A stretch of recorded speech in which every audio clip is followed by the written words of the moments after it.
L'usage des plantes pour guérir ou prévenir des troubles légers et même des maladies graves est une pratique traditionnelle répandue dans le monde entier depuis l'Antiquité. Cependant, ces dernières années, l'industrie pharmaceutique, de prestigieux centres de recherche biomédicale et même l'Organisation mondiale de la santé ont investi de nombreuses ressources humaines et économiques dans la découverte et la recherche des propriétés thérapeutiques de nouvelles plantes et aussi beaucoup de celles traditionnellement connues pour leurs vertus thérapeutiques. Je vous invite à suivre le naturopathe chercheur Youssouf Hassan qui vous explique les méthodes de traitement de plusieurs pathologies à base de plantes naturelles par l'ONG Santé avant tout. Mesdames et messieurs, une fois de plus, bonjour ou bonsoir.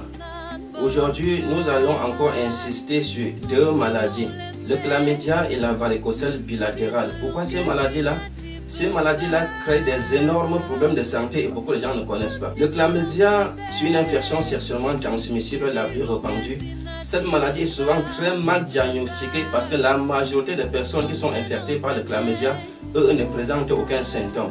Le chlamydia peut entraîner beaucoup de problèmes de santé si cette infection n'est pas traitée de façon très précoce et très bien. Par exemple, chez les deux sexes, ça veut dire entre l'homme et la femme, le chlamydia peut infecter le rectum et provoquer des démangeaisons, des écoulements et des hémorragies rectales. Ça veut dire que là où les selles sortent là, si cela est infecté par le chlamydia, vous pouvez penser que vous avez des hémorroïdes alors que ce ne sont pas des hémorroïdes. Le chlamydia peut créer ce désordre-là au niveau du rectum. Ainsi que les yeux. Si les yeux sont aussi infectés par le chlamydia, la conjonctivite peut s'installer. Vous allez avoir un gonflement des paupières, une rougeur des yeux, des démangeaisons, etc., etc. Et si cette infection n'est pas traitée à temps, elle peut entraîner des troubles permanents de vue. Une pneumonie à chlamydia peut provoquer des troubles respiratoires et des toux persistants. Une maman qui a la grossesse et qu'elle avait le chlamydia avant, n'avait pas traité son chlamydia, en accouchant, le bébé peut être infecté par le chlamydia. Le bébé va contracter une infection pulmonaire ou la conjonctivite. Toujours chez la femme, le chlamydia peut provoquer des maladies pelviennes inflammatoires. Ce qui signifie que l'infection se propage jusqu'aux organes de reproduction. Ça atteint les trompes de Fallope, les ovaires, l'utérus et causer quoi? L'infertilité.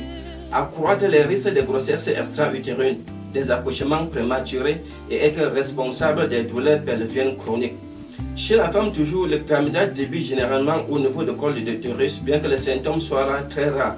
Donc, y compris là, parfois les démangeaisons dans le vagin et parfois entre les cuisses, les douleurs abdominales basses, les douleurs pendant les rapports sexuels, des écoulements vaginaux jaunâtres pouvant avoir des mauvaises odeurs, des saignements entre les menstrues et après les rapports sexuels, des sensations douloureuses de brûlure au moment d'uriner.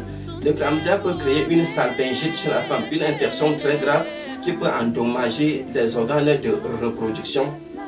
Que ce soit l'homme ou la femme qui souffre du chlamydia actuellement dans nos cliniques, vous allez profiter d'une semaine de traitement gratuit pour le chlamydia. L'échographie pelvienne est gratuite. Ceux qui ont par exemple une maladie comme l'hypertension et le diabète, vous avez une semaine de traitement gratuite.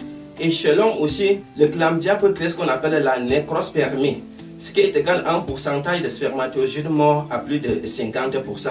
Ça veut dire que si l'homme a un chlamydia en stade avancé et qu'il ne traite pas, il aura des difficultés à faire d'enfants.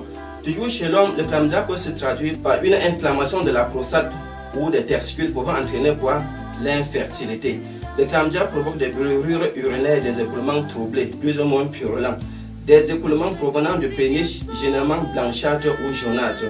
Le chlamydia provoque la faiblesse sexuelle, des rougeurs, des petits gonflements, des sensations de brûlure et des démangeaisons autour de l'ouverture du pénis, des sensations douloureuses de brûlure au moment d'uriner. L'homme peut devenir stérile si l'infection passe de l'urètre au testicule pour devenir une épididymite. Il y a des maladies dont les symptômes se ressemblent.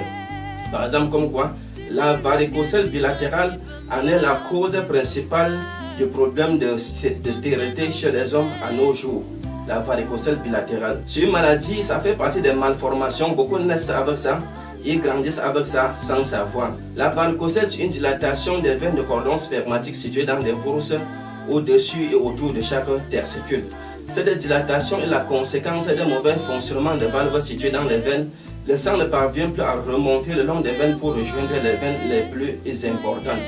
Comment peut-on connaître qu'on est comme ça victime d'une varicocèle bilatérale? Chez certains, c'est les douleurs au niveau des testicules. Ces douleurs qui peuvent se faire ressentir jusqu'aux cuisses. Les testicules qui sont touchés donnent l'impression comme s'il y avait des vers qui marchaient à l'intérieur. Les testicules vont perdre leur volume normal parce que là, ils ne sont plus alimentés par le sang ne circule plus. Le sexe va se rétrécir et devenir comme le sexe d'un petit enfant. Vous allez avoir la faiblesse sexuelle, vous allez avoir l'éjaculation précoce. Certains vont parfois aussi avoir des démangeaisons. C'est pour ça que je disais ceci, il ne faudrait pas confondre à ces symptômes-là, peut-être avec les symptômes d'une maladie, par exemple comme le chlamydia. Certains ont aussi l'envie fréquente d'uriner. La varicocèle est la cause principale de l'azospermie, de ces troubles-là au niveau des spermatozoïdes.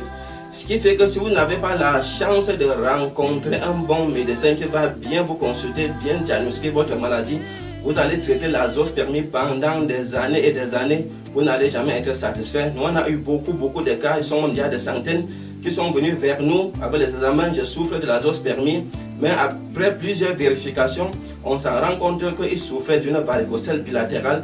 Nous les mettons sur traitement, cela finit toujours par faire d'enfants.